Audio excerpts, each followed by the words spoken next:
Nah, Anies itu dari awal udah kelihatan gaspol. Wis. Ya kan? Ngegas dan nampol. Ya, gitu sesuai dengan Iya, kan gitu. Jadi kalau kita simak kan jelas ya nuansa atau frame perubahan itu alasan-alasannya mulai dari mana itu dari awal saya lihat dia posisinya dipertegas di sana. Tapi yang disasar Anies tuh saya lihat lebih kepada Pak Prabowo. Saya juga heran gitu loh. Ini Anies dengan Mas Ganjar kok attackingnya nggak muncul-muncul. Kalau kenapa selalu muncul misalnya di dalam Pilpres, karena Prabowo-nya nyapres. Ya kan? Tapi kalau dibilang hanya muncul di saat Pilpres, ya salah. Tiap Kamis, keluarga korban itu tiap aksi di depan istana menyuarakan masalah orang hilang. Penyiksaan itu kejahatan sangat serius di bawah hukum internasional. Apalagi penghilangan orang secara paksa. Karena selama orang yang belum ditemukan kejelasannya, apakah hidup atau mati, selama itu pula kejahatan masih dianggap berlangsung. Dan untuk kejahatan-kejahatan serius seperti itu, tidak mengenal statute of limitation, tidak mengenal kedaluarsa. Jadi tidak ada itu usang, tidak ada itu expired misalnya. Itu argumen-argumen yang menurut saya dangkal ya. Berbicara undang-undang perampasan aset misalnya, kenapa sekarang begitu lama? Mandek ya. Mandek. Itu kan harus dipelajari oleh para calon presiden itu untuk kemudian diberikan jawaban. Bagaimana breakthrough-nya gitu kan. Untuk bisa betul-betul pada saat mereka terpilih jadi presiden itu betul-betul terlaksana. Tidak ada jaminan bahwa janji-janji dari capres nomor 1, nomor 2, nomor 3.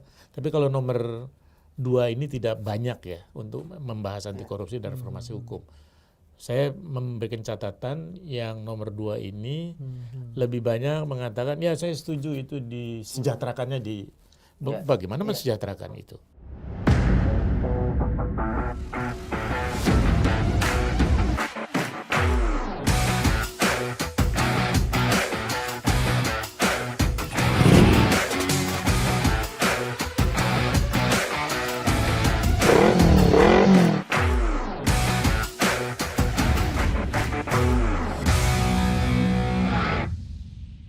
Sahabat Kompas.com, bertemu lagi bersama saya Tatang Gurito Dan juga saya Ardhito Ramadan di acara Kelas White Kompas.com. Gaspol, ngobrol gas pasti nampol. Yes. Hari ini adalah episode nampol kita setelah kemarin kita ya. menyaksikan tanda kutip tampol-tampolan juga. Iya, dalam tanda kutip ya, kutip. dalam tanda kutip di debat capres yang pertama kemarin kita melihat 3 kandidat capres banyak saling bicara soal hukum gitu ya, hukum pemberantasan korupsi, hak asasi manusia, demokrasi juga. Nah, tapi kita juga sudah mendatangkan 3, ini kita nyebutnya selalu adalah 3 cendekiawan bangsa. Cendekiawan bangsa gitu ya. Iya. Yang akan juga membantu kita melihat dengan perspektif masing-masing ya semalam itu sebenarnya seperti apa gitu. Ada siapa aja 3 cendekiawan kita di gitu sebelah hari kiri ini. saya ini cendekiawan pertama adalah Mas Nyarwi Ahmad. Selamat siang Mas. Adalah dosen komunikasi politik UGM ya, Direktur Eksekutif Indonesian Presidential Studies. Lalu di tengah juga ada Mas Usman Hamid. Beliau merupakan Direktur Eksekutif Amnesty International Indonesia dan juga Dewan Pengurus Transparency International Indonesia. Dan last but not least ada Pak Mas Ahmad Santosa ya, Pak Ota ya. Pak Ota. Ini pernah menjadi pimpinan KPK, pelaksana tugas, lalu juga pernah menjadi anggota Satgas Mafia Pajak dan juga anggota tim percepatan reformasi hukum gitu ya Pak ya. Kurang lebih gitu. Iya. Lebih gitu. Oke, jadi kita dengan 3 cendekiawannya kan tuntas apa yang ngomongin capres-capres kemarin. Ya, benar sekali. Ya, ini kita mulai dulu yang pertama ini. Ini langsung kita dari Mas Nyarwi dulu nih, ini dari Ngayogyakarta Hadiningrat ini Mas Nyarwi. Mas Nyarwi, kita pengen lihat sebenarnya semalam keistimewaan kan? Enggak. Nanti jangan Mas. Mas Nyarwi. Ini semalam kan kita juga lihat bagaimana kalau kita lihat dari komunikasi politik yang muncul semalam itu banyak dari sepengamatan kita seperti apa sih sebenarnya gaya yang terlihat, karena kan kayaknya Mas Anies tuh di awal langsung ofensif ya, dar-der-dor gitu kan, Mas Ganjar lebih agak tenang, Pak Prabowo juga agak dar-der-dor juga. Nah tapi sebenarnya kalau dari sudut pandang ahli politik melihat semalam itu gaya komunikasi politik ketiganya itu seperti apa Mas? Ya, dalam debat atau juga dalam retorika juga secara umum itu orang kan seringkali hanya ingat itu Aristotelian, itu Patos Logos. Sebenarnya ada yang lain juga ya. Itu 3 model, namanya attacking gitu ya, acclaiming sama defending gitu ya. Nah, Anies itu dari awal udah kelihatan gaspol. Wis, ya kan? Ngegas dan nampol. Ya, gitu sesuai dengan iya, kan gitu. Jadi kalau kita simak kan jelas ya nuansa atau frame perubahan itu alasan-alasannya mulai dari mana itu dari awal saya lihat dia posisinya dipertegas di sana. Ya, dan sebenarnya di debat-debat itu Anies itu lebih melihat ya ada banyak masalah gitu, dan masalah itu dikerucutkan salah satunya adalah penyalahgunaan kekuasaan saya lihat ya. Di sana itu kalau kita lihat kan kritik Pak Anies itu bukan kepada lawannya kan sebenarnya Prabowo ya. Tapi kritik ke pemerintahan Pak Jokowi. Jadi katakanlah gini, kritik-kritik kita terhadap kelemahan-kelemahan itu bukan dialamatkan misalnya ya Mas Anies itu ke Pak Jokowi karena Pak Jokowi nggak ada, tapi nuansa Jokowi itu kan masih ada di debat itu. Ya paling nggak ada Prabowo di situ, sebelahnya ada putranya Pak Jokowi, Gibran. Ada juga Mas Ganjar yang juga partainya diasosiasikan juga dengan Pak Jokowi di sana. Jadi di sini yang saya lihat ya Anies pertama kritik mendasar itu banyak, itu di closing juga muncul ya soal demokrasi. Dan dia bahkan yang menarik ya pertanyaan soal partai politik itu pun dia tarik ke soal demokrasi gitu. Jadi kalau kita ngomongin partai politik iya bermasalah, tapi kita lihat dulu masalah besarnya kan gitu. Demokrasi kita yang belum berkembang, demokrasi yang masih dipahami itu ya aspek prosedural. Itu saya kira attacking ya kepada kelemahan-kelemahan pemerintahan sekarang, termasuk attacking terhadap kandidat ya. Kandidat yang mengklaim dirinya sebagai penerus atau melanjutkan pemerintahan Jokowi. Tapi yang disasar Anies itu saya lihat lebih kepada Pak Prabowo. Saya juga heran gitu loh. Ini Anies dengan Mas Ganjar kok attackingnya nggak muncul-muncul gitu. Apa karena sama-sama UGM atau bagaimana? Saya khawatir juga itu loh. Bersatu kan. Nah itu saya khawatir juga. Mestinya karena sama-sama capres ya attacking nggak apa-apa gitu loh. Tapi itu muncul di IKN kita lihat ya. Cukup eksplisit itu di IKN. Nah jadi acclaiming itu minimalis ya. Saya lihat ada Anies menunjukkan kinerjanya itu juga ada ya selama inovasinya di DKI. Mas Ganjar juga iya di Jawa Tengah acclaiming gitu ya. Yang acclaiming yang mungkin agak kesulitan saya lihat itu di Pak Prabowo ya. Karena kan temanya tentang demokrasi dan lain-lain itu, penegakan hukum dan lain-lain. Malah dia menjadi objek di sana saya lihat, termasuk pertanyaan dari Mas Ganjar, dari Mas Anies soal HAM dan lain-lain itu ya. Nah, mungkin juga memang acclaiming itu membutuhkan track record yang relevan, yang nyambung. Sebenarnya itu ada pintu loh Pak Prabowo kalau mau. Ada celah. Ada pintu untuk acclaiming, saya contohkan ya. Ketika misalnya soal demokrasi dan partai politik ya, ini malah saya jadi kasih ide ya. Kasih bagus ya, tapi nggak apa-apa. Kalau nanti ini Pak Prabowo bisa melihat Mas Nyarwi, nanti langsung panggil Kertanegara Pak. Oh jangan. Saya di sini saja nggak kemana-mana. Nah, kalau kita ngomong demokrasi, substansinya partai politik, itu disampaikan Mas Ganjar pernyataan itu.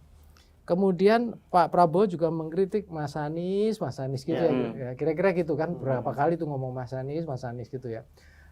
Ketika dia kritik bahwa seakan-akan demokrasi partai politik ini jadi instrumen aja kekuasaan, jadi ini sampai Prabowo bilang saya itu tidak cari-cari jabatan dan lain-lain gitu. Tapi sebenarnya Pak Prabowo itu bisa menunjukkan dirinya loh.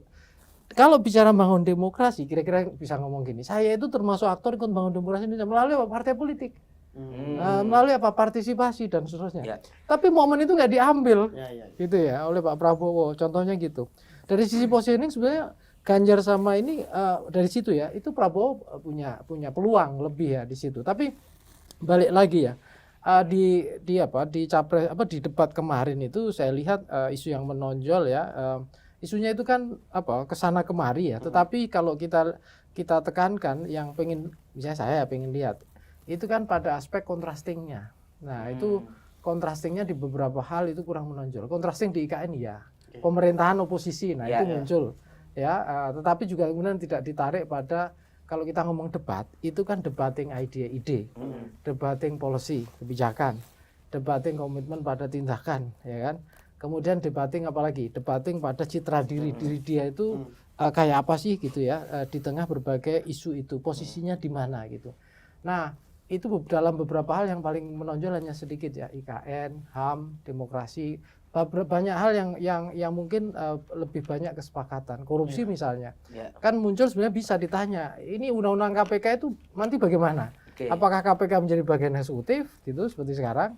Atau mungkin ada yang lebih penguatan baru lagi ya? Nah itu contoh itu kan kelihatan nanti ya di kasus-kasus itu. Saya kira itu. Oke. Siap Mas Nyarwi. Tapi terkait komunikasi politik juga Mas Nyarwi, ini kita lihat bahwa ada satu momen, bukan satu ya, ada beberapa momen ketika Pak Prabowo ini terlihat cukup emosional ya. Katakanlah pada saat ditanya soal HAM oleh Pak Ganjar, lalu juga saat ditanya soal proses di MK oleh Pak Anies gitu ya. Itu Pak Nyarwi melihat bagaimana pengaruhnya dari segi penampilan Prabowo di sana terhadap elektabilitasnya dan terhadap citra dirinya, karena selama ini Prabowo juga dicitrakan sebagai orang yang gemoy lah dan sebagainya. Nah semalam itu Pak Prabowo masih kurang gemoy sih. Malah berapa persen kira-kira gemoynya semalam?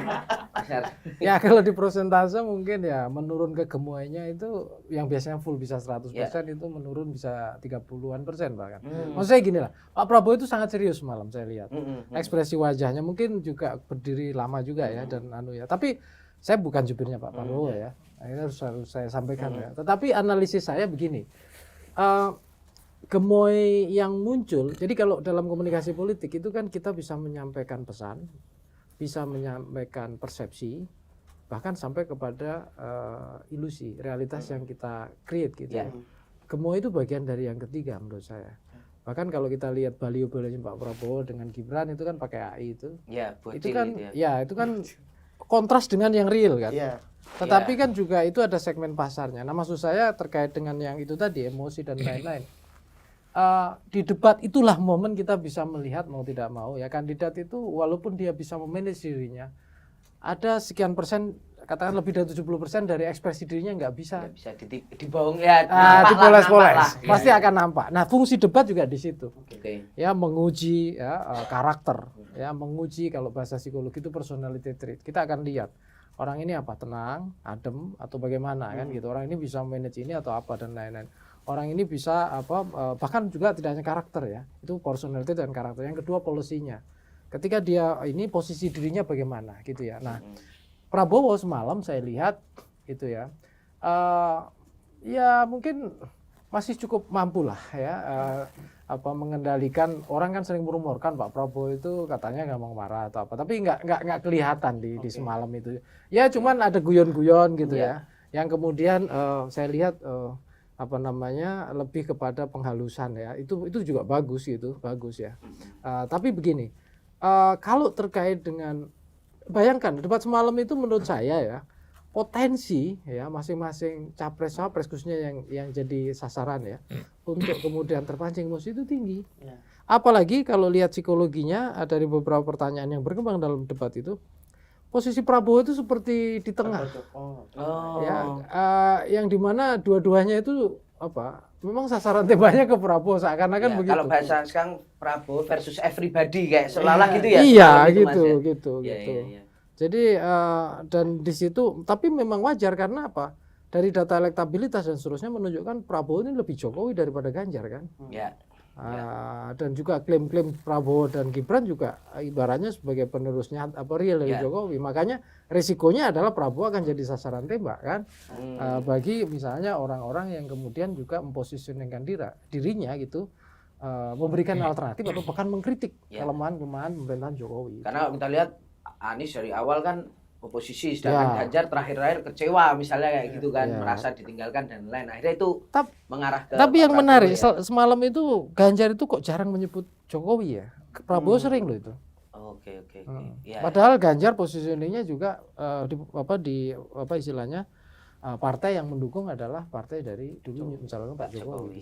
Oke. Nah ini menarik dari sisi politik, nanti kita perdalam lagi Mas.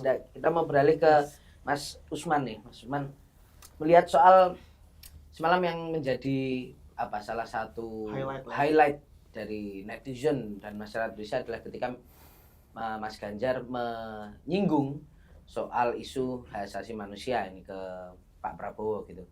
Nah, yang juga selalu disampaikan oleh timnya Prabowo Subianto adalah bahwa isu ini tuh dianggap kaset kusut lah yang per 5 tahun sekali dibahas. Tapi kalau kita lihat Mas semalam itu sebenarnya kenapa sih Mas soal pelanggaran HAM ini selalu muncul gitu, dan selalu apa ya disampaikannya kepada Prabowo Subianto gitu. Kalau dari sudut pandang Mas Usman sendiri seperti apa, Mas? Ya kalau kenapa selalu muncul misalnya di dalam pilpres, karena Prabowo-nya nyapres.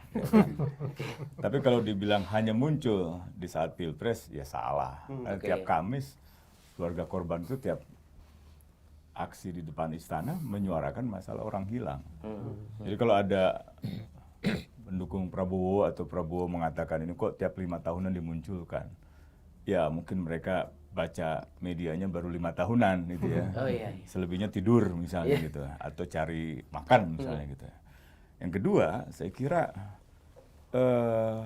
ada pernyataan menarik dari kubu Prabowo dengan mengatakan ini isu yang sebenarnya katakanlah apa ya dibilangnya itu usang dan pernah Prabowo seperti dicalonkan sebagai wapres dari Megawati, nggak ada yang mempersoalkan itu.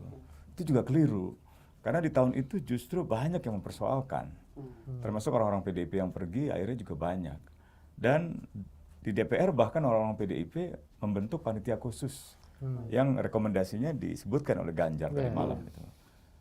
Jadi kalau lihat secara keseluruhan argumen-argumen bantahan kubunya Prabowo sebenarnya lemah sih. Termasuk dia menunjukkan misalnya ini ada orang-orang yang dulu diculik gitu. Lah, sambil menunjuk Budiman tunjuk tangan. Budiman nggak pernah diculik. Dan di luar kasus penculikan itu ada orang-orang yang hilang dan belum ditemukan hingga sekarang. Dan orang yang diculik dan dilepaskan itu pernah bertemu dengan mereka. Orang-orang yang diculik yang serius disiksa itu juga banyak. Faisal Reza kalau cerita pasti dia bisa nangis dia. Atau Nezar Patria yang sekarang Wamen Kominfo. Kalau dia diminta cerita detail penyiksaannya pasti dia nangis. Dia pernah bahas soal ini sama saya, traumanya muncul, trauma yang besar sekali. Penyiksaan itu kejahatan sangat serius di bawah hukum internasional.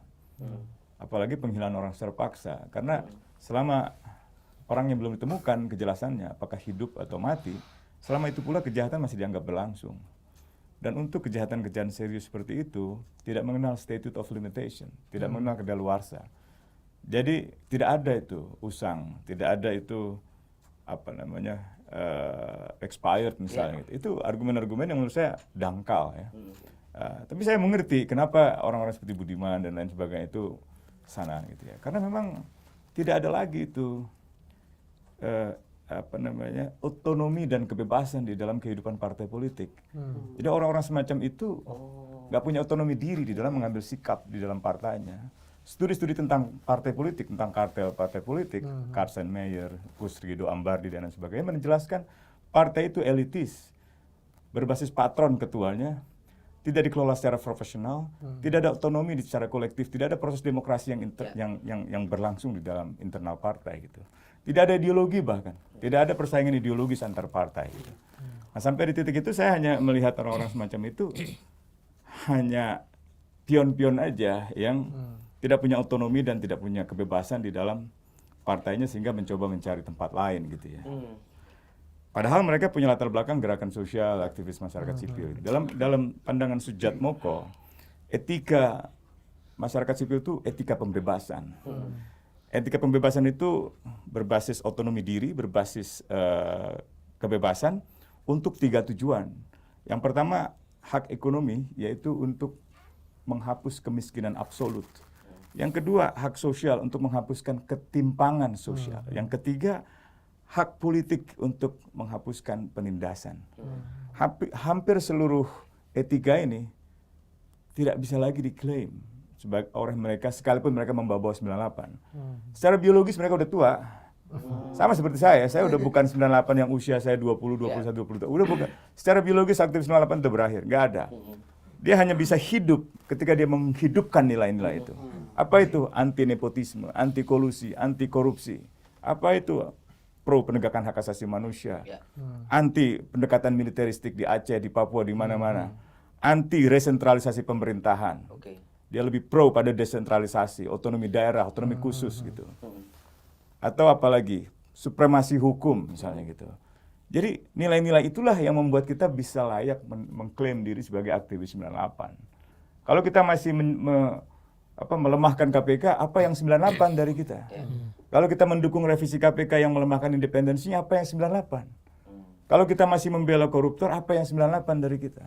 Kalau kita masih membela pelanggar HAM, apa yang 98 dari kita? Aktivisme 98 jadi komoditi aja Bang ya? Komoditas saja diperjualbelikan. Di dalam sistem politik ya, kalau tadi studi kartel, kalau dalam studi oligarki, seluruh sistem hubungan kekuasaan itu dibasiskan pada pemusatan kekayaan material.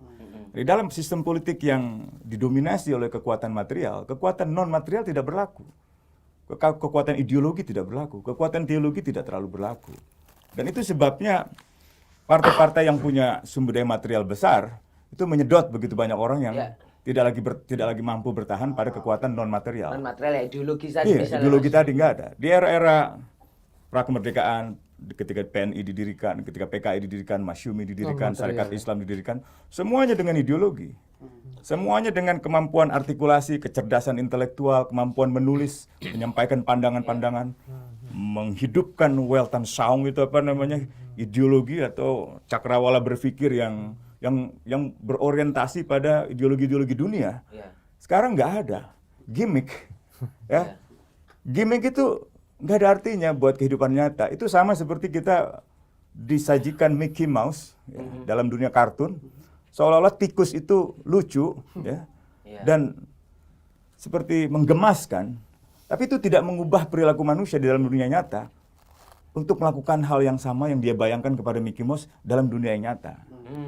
Karena tikus dalam dunia nyata itu tetap... Tikus yang lucu dalam dunia nyata nggak ada juga. Nggak ada. Ngeri sih. Ini mohon maaf saya menyalahkan tikus, tapi saya mengatakan bahwa ilustrasi dengan menggunakan AI di dunia kartun itu sebenarnya pembohongan. Ya.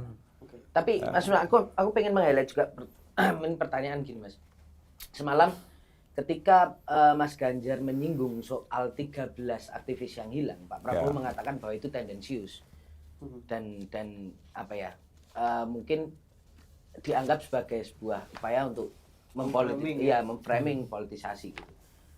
Sepakat nggak dengan itu gitu? Atau sebenarnya apa sih gitu? Enggak. Karena banyak anak-anak mungkin sahabat Mas Rum yang juga nggak paham nih. Ya, kenapa sebenarnya itu kan 13 muncul orang di ini? segmen-segmen terakhir ya. Di segmen awal, dan karena ini undian sifatnya, yang muncul isu hak asasi manusia dan isu Papua. Kelihatan sekali Prabowo watak aslinya. Dia menyalahkan kelompok pro kemerdekaan, memberi label sebagai kelompok teroris, menggunakan istilah-istilah militeristik seperti separatis gitu ya, tanpa ada ruang sedikit pun untuk mengevaluasi kebijakan negara yang salah. Padahal riset-riset ilmiah termasuk dari Lembaga Ilmu Pengetahuan Indonesia, lembaga riset yang milik pemerintah, menggarisbawahi kegagalan pembangunan, marginalisasi, kekerasan dan pelanggaran HAM, dan problem sejarah. Itu 4 akar konflik di Papua itu nggak tersentuh sama sekali. Masih gaya-gaya pemimpin populis nasionalis ala Narendra Modi di India atau Viktor Orban di Hungaria atau Soeharto di era itu gitu. Jadi masih menggunakan slogan-slogan yang hyper nasionalis yang dalam pandangan Profesor Fedi Hadis itu menyebabkan kemunduran demokrasi Indonesia. Dan itu tidak kokoh di dalam pandangan-pandangan dia. Ketika Anies dan Ganjar mengusulkan dialog, dia tiba-tiba ikut setuju gitu ya. Dia tidak punya pendirian yang kokoh di dalam melihat satu permasalahan. Padahal pertanyaannya sederhana, bagaimana mengakhiri tren kekerasan dan konflik di Papua. Dia melabelkan orang Papua sebagai teroris, sebagai separatis, dan pandangan semacam ini yang justru akan memperkuat dan melanggengkan konflik-konflik dan kekerasan di Papua gitu. Jadi saya kira wajar kalau Ganjar kemudian menguji lagi di akhir itu dengan pertanyaan tentang kasus orang hilang, dan sulit dikatakan tendensius karena basisnya ada. Keputusan DPR 2009 itu juga bisa membantah pendukungnya Prabowo yang mengatakan 2009 tidak ada yang mempersoalkan orang hilang ketika Prabowo mencalonkan diri sebagai wapres. Banyak, bahkan jadi keputusan parlemen gitu, dan resmi itu, bahkan ditindaklanjuti oleh pemerintah SBY dengan menandatangani konvensi orang hilang, rekomendasi keempat dari 4 rekomendasi itu. Sempat muncul undang-undang KKR juga itu. Itu lain sih, nggak ada hubungannya. Itu 2004, kemudian 2007 dinyatakan inkonstitusional oleh Mahkamah Konstitusi gitu. Jadi saya kira semalam kalau boleh saya nilai dengan pembelahan sudut pandang itu, Anies itu cenderung progresif Prabowo cenderung konservatif, Ganjar itu berselancar sebagai seorang moderat di antara keduanya gitu. Aduh. Kenapa dia katakan Anies lebih progresif? Dia konsep-konsep demokrasinya jelas kok. 3 hal, kebebasan berekspresi, oposisi yang tidak ada, integritas sistem pemilu, itu jelas. Prabowo lalu mencoba membantah, dia sangat indefensif, sangat menyangkal bahkan seolah-olah demokrasi di Indonesia seperti yang dibayangkan oleh Anies itu benar, buat dia itu enggak gitu kan. Lalu dia mengungkit masalah lama ketika tanpa dukungan saya Anda nggak mungkin jadi gubernur. Itu 2017. 2017 itu para sarjana masih menilai demokrasi Indonesia masih lumayan sistem pemilunya. Tapi kebebasan berekspresinya sudah dinilai buruk. Oposisinya sudah dinilai buruk. Nah, pemilu saja yang masih tinggal. Setahun 2 tahun terakhir udah berubah pandangan itu, bukan hanya khawatir pada kebebasan sipil, kebebasan berekspresi dan tidak adanya oposisi, tapi sudah banyak yang mengkhawatirkan pemilu ini tidak akan berlangsung jujur dan adil. Secara prosedural dia bisa aja berlangsung.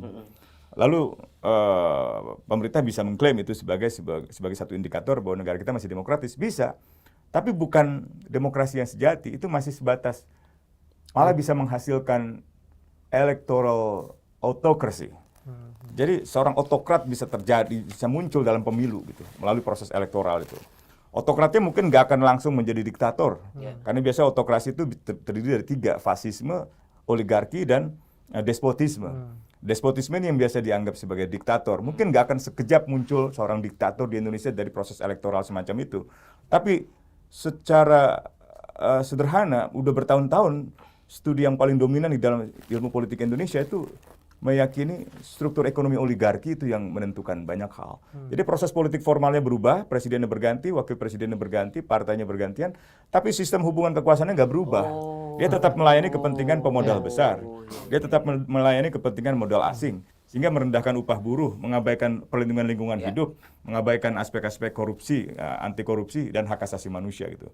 Itu sebabnya KPK dilemahkan. Karena mereka lebih berorientasi pada layanan investor yang tidak peduli pada hak asasi manusia, lingkungan hidup, dan good governance gitu. Padahal kalau kita lihat investor-investor yang peduli pada isu korupsi, lingkungan, hak asasi manusia, mereka menganggap problemnya korupsi kalau kita mau berinvestasi di Indonesia. Dan kendala ease of doing business, Mas Ota bisa jabarkan lebih jauh. Kendala kemudahan berbisnis di Indonesia salah satu sebabnya disebabkan karena korupsi. 2 sektor, politik dan penegakan hukum.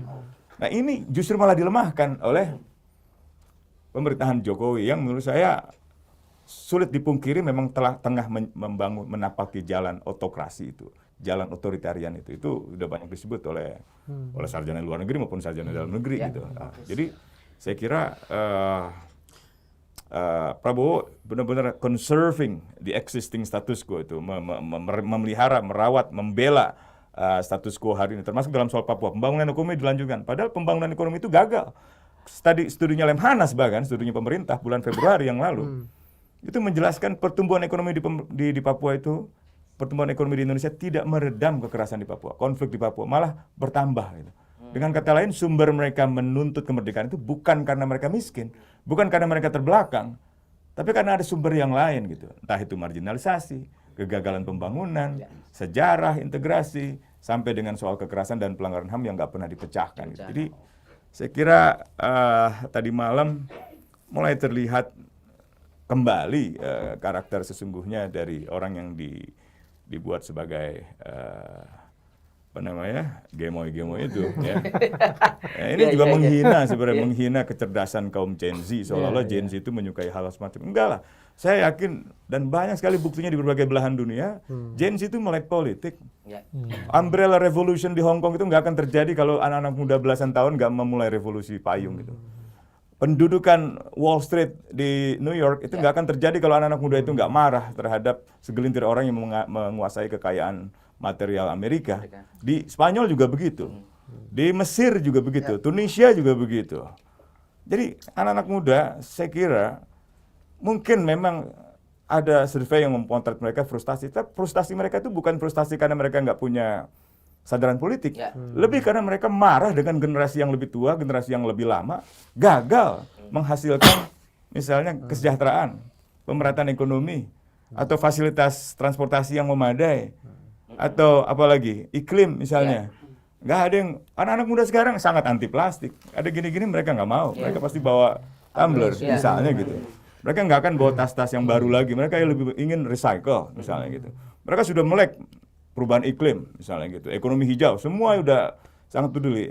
Hobi musik mereka Coldplay. Coldplay itu bukan sekedar soal cinta. Itu tentang iklim, tentang politik, tentang kontrol senjata, tentang perang di Timur Tengah, tentang kondisi kelaparan di Afrika. Itu sebabnya mereka membludak waktu konser Coldplay kemarin. Coldplay itu fans-fans yang bukan sekedar mencintai musik atau mencintai lagu-lagu yang popnya Coldplay, tapi banyak lagu-lagu punya dimensi kritik sosial gitu. Jadi saya kira banyak pemutarbalikan persepsi tentang Gen Z yang seolah-olah hanya suka yang apa namanya joget-joget begitu gitu. Saya kira itu fenomena perkotaan yang terlalu didramatisasi gitu. Nyambung dikit soal ini boleh nggak? Kita mungkin bergeser ke Pak Otas tadi. Tadi sudah sempat disinggung cukup panjang oleh Mas Usman ya terkait korupsi gitu. Kalau Pak Otas sendiri melihat dari debat kemarin, apakah para kandidat ini sudah cukup memberikan gagasan yang konkret begitu terkait pembenahan penanganan korupsi di Indonesia ini? Ada dua isu yang sebetulnya saya punya ekspektasi yang tinggi dari debat kemarin. Karena dua isu itu merupakan titik lemah dari pemerintahan Jokowi pada periode kedua. Yaitu reformasi hukum dan anti korupsi, pemberantasan korupsi. Kalau kita simak ya, kita ikuti betul kemarin itu, reformasi hukum lebih sedikit. Karena memang sistemnya memang dibuat tidak bisa dikembangkan sih ya diskusinya. Kemarin itu hanya ada satu poin, yaitu kekuasaan kehakiman kan. Nah, kekuasaan kehakiman yang merdeka, bebas dari kekuasaan itu semua setuju lah. Jadi tidak berkembang diskusinya. Nah, tetapi kan pada akhirnya isu negara hukum itu tidak berkembang jadinya. Paling tidak kan ada 3 hal ya kalau membicara negara hukum. Yang pertama adalah harus ada satu jaminan bahwa pembentukan peraturan perundang-undangan itu harus transparan dan partisipatif. Itu harus itu. Yang kedua adalah kekuasaan kehakiman yang mandiri, independence of judiciary. Itu universal lah ya di mana-mana. Dan yang ketiga adalah penegakan hukum yang profesional, independence dan tidak diskriminatif. Jadi bukan tajam ke bawah, tumpul ke atas. Yang disampaikan Nah, jadi 3 hal itu paling tidak, tapi banyak lagi unsur-unsurnya. Itu nggak berkembang kan semalam. Nah, anti korupsi saya lihat lebih banyak diskursusnya yang kemarin disampaikan paling tidak oleh 2 calon dari 3 calon yang ada, yaitu Anies dan Ganjar. Nah, kalau saya catat di sini ya, misalnya kalau ada soal isu pemiskinan, Koruptor. koruptor, ada soal perampasan aset, ada soal illicit enrichment dengan pembuktian terbalik, tapi dengan bahasa yang lain. Ada leadership by example, artinya peneladanan dari dari pejabat publik gitu ya. Kemudian ada apa lagi di sini ya? Bagaimana memperkuat KPK dengan mengubah undang-undang KPK. Kemudian apa lagi di sini? Ada standar etika bagi pejabat pemerintahan yang sangat tinggi, terutama KPK, kan begitu. Jadi semua hal itu menurut saya sih bagus ya. Saya kira itu bagus. Nah, cuma memang idealnya lebih dalam lagi. Sebab pada saat kita berbicara undang-undang perampasan aset misalnya, kenapa sekarang begitu lama? Mandek. Itu kan harus dipelajari oleh para calon presiden itu untuk kemudian diberikan jawaban. Bagaimana breakthrough-nya gitu kan. Untuk bisa betul-betul pada saat mereka terpilih jadi presiden itu betul-betul terlaksana cepat gitu. Dan soal illicit enrichment juga itu kan ide lama ya. Artinya kalau orang mempunyai satu kekayaan yang tidak sesuai dengan profilnya, itu kan sebetulnya bisa masuk LHKPN, bisa masuk LHA gitu ya, Laporan Hasil Analisis PPATK, dan KPK bisa masuk mempunyai kewenangan di situ tanpa harus lewat pengadilan, dibuktikan secara terbalik, dibuktikan oleh mereka sendiri. Kalau tidak ada, langsung dirampas. Melalui pengadilan, tetapi bukan melalui proses pemeriksaan pengadilan. Jadi pengadilan hanya justifikasi aja. Nah, hal seperti itu udah lama kan idenya. Jadi tapi realisasinya belum, sampai sekarang masih berat. Dan sekarang juga harus lebih detail kalau menurut saya kalau mau diskusi soal pemberantasan korupsi dan atau Bapak reformasi melihat hukum. dari 3 kandidat ini kita semua sama-sama sepakat akan memperkuat KPK lah, sama-sama sepakat RUU perampasan aset harus segera disahkan. Tapi kan problemnya kita tahu adalah DPR ini kan partai-partai politik juga, dan terkutip bos-bosnya mereka juga lah yang menyokong mereka. Pengusung-pengusungnya. Kira-kira tantangannya apakah menjadi tantangan para kandidat ini adalah bagaimana dia bisa bukan mengkomunikasi, melobi menavigasikan para pendukungnya ini. Tantangannya gimana? Betul, tantangannya besar, tantangannya berat pasti. Ini kan sebetulnya janji. Janji yang menurut saya sih, janji itu bernilai kalau misalnya itu dijadikan satu tuntutan balik oleh rakyat ya, untuk itu dilaksanakan. Nah, jadi tidak ada jaminan bahwa janji-janji dari capres nomor 1, nomor 2, nomor 3, tapi kalau nomor 2 ini tidak banyak ya untuk membahas anti korupsi dan reformasi hukum. Saya memberikan catatan yang nomor 2 ini lebih banyak mengatakan ya saya setuju itu disejahterakannya bagaimana mensejahterakan itu. Kalau kita dengar dari Ibu Sri Mulyani, Ibu Sri Mulyani menginginkan sekali untuk mensejahterakan polisi, jaksa, hakim, terutama hakim yang bukan Mahkamah Agung ya, hakim di bawah, tapi kan tidak berhasil karena nggak ada duitnya. Nah itu harus dijawab sebetulnya. Kalau kita mau bicara secara konkret apa yang harus dibenahi aparat-aparat penegakan hukum kita. Gitu. Tapi tantangan dari sisi politiknya ini juga kayaknya berat ya sih Pak Uta. Karena kan kalau kita lihat kemarin bahkan misalnya pernyataan Bambang Pacul gitu, Ketua Komisi 3 yang mengatakan bahwa waduh soal perampasan aset dan lain-lain itu ya kita harus ngomong dulu nih ke ketua partai ini dan lain sebagainya gitu. Ada kosakatanya itu Korea di sini. Korea di sini. Nah, jadi ini gimana sih Pak? Karena kan maksudnya mungkin dalam waktu yang singkat persoalan debat atau mungkin juga kampanye-kampanye mungkin nggak banyak menyampaikan posisi-posisi yang cukup realistis dan cukup sulit ini kan sebenarnya. Nah, tapi kalau melihat semalam atau mungkin dalam pandangan Pak Ota juga apa nih gitu, cukup sulit gak sih sebenarnya PR besarnya itu di mana kalau kita mau bicara soal pemberantasan korupsi? Karena misalnya dari aparat penegak hukumnya ya, tapi maksudnya secara politiknya itu cukup berat juga. Berat Mas, karena ya kan perampasan aset undang-undang harus disetujui oleh partai politik yang ada di DPR kan, itu sulit sekali menurut saya.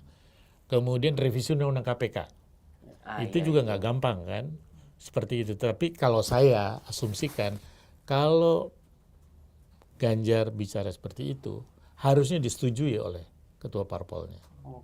Karena dia kan calon presiden yang ditunjuk oleh PDIP. Asumsi saya begitu gitu loh. Apalagi wakilnya kan orang yang paham betul tentang bagaimana pemberantasan korupsi dilakukan, bagaimana reformasi hukum dilakukan. Bahkan kalau wakilnya itu cawapresnya kan sudah punya roadmap dari reformasi hukum. Seperti itu. Salah satu yang poin juga menarik terkait hukum Pak Ota kemarin tuh terkait MK Pak. Pak Prabowo sempat ditanya dan juga ya tadi seperti saya sebutkan bahwa agak-agak dan tergotnya agak emosional juga menjawabnya gitu ya.